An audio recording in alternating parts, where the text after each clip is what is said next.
என் பெயர் ஜெஸ்வின் செல்லம். வகுப்பு 5. ஊராட்சி ஒன்றிய தொடக்கப்பள்ளி சேரன் மகாதேவி, திருநெல்வேலி மாவட்டம். திருக்குறள். அதிகாரம் வெகுளாமை. குறள் எண் 305. குறள். தன்னை தான் காக்கின் சினம் காக்க காவாக்கால் தன்னையே கொல்லும் சினம். விளக்கம். தன்னை தானே காத்துக்கொள்ள விரும்பினால் கோபத்தை கட்டுப்படுத்தி காத்துக்கொள்ள வேண்டும்.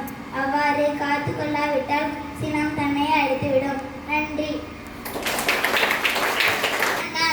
என் பெயர் சுடலை ஆனந்த். நான் 5ஆம் வகுப்பு படிக்கிறேன். என் பள்ளியின் பெயர் ஊராட்சி ஒன்றிய தொடக்கப்பள்ளி சேரன் மகாதேவி, திருநெல்வேலி மாவட்டம்.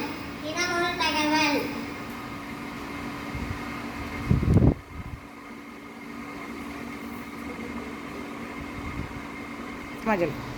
கரையான் அரைக்கால மரம் தேக்கு மரம். நன்றி. அனைவருக்கும் வணக்கம். என் பெயர் சிறி சந்தை. வகுப்பு 4. வகுப்பு 5 ஊராட்சி ஒன்றிய தொடக்கப்பள்ளி சேரன் மகாதேவி,